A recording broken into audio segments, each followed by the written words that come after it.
Pookode veterinary സർവകലാശാല ഡീനിനും hostel ചുമതലയുള്ള അധ്യാപകനും വിസിയുടെ നോട്ടീസ്. കോളേജിൽ നടന്ന സംഭവങ്ങൾ അറിയാത്തത് എന്തുകൊണ്ടാണെന്ന് വ്യക്തമാക്കാൻ ആവശ്യപ്പെട്ടാണ് വിസി പി.സി. ശശീന്ദ്രൻ നോട്ടീസ് നൽകിയത്.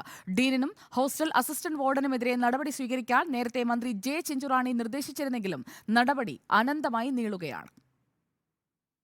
നടപടിക്രമങ്ങളുടെ ഭാഗമായാണ് നോട്ടീസ്. പുതിയ വിസിയാണ് ഡീനിൽ നിന്നും ഹോസ്റ്റൽ ചുമതലയുള്ള അധ്യാപകനിൽ നിന്നും വിശദീകരണം തേടുന്നത്. വിശദീകരണം തൃപ്തികരമല്ലാത്ത പക്ഷം കടുത്ത വകുപ്പ് തല നടപടികൾ നേരിടേണ്ടി വരും. നേരത്തെ വിഷയത്തിൽ 2 ദിവസങ്ങളിലായി മന്ത്രി ജെ ചിഞ്ചുറാണി പരസ്യ പ്രതികരണവുമായി രംഗത്തെത്തിയിരുന്നു. ഏത് വിധത്തിലുള്ള അന്വേഷണത്തിനും ഒരു തടസ്സവും ഇല്ല. എല്ലാ വിധത്തിലുള്ള അന്വേഷണം നമുക്ക് നടത്തുന്നതിന് ഒരു ബുദ്ധിമുട്ടുമില്ല.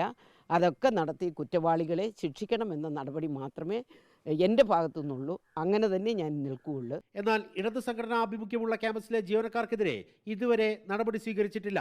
അതേസമയം കേസിൽ ഡീനിനെ പ്രതി ചേർക്കണമെന്നാണ് പ്രതിപക്ഷ സംഘടനകളുടെ ആവശ്യം. റിപ്പോർട്ടർ, വയനാട്.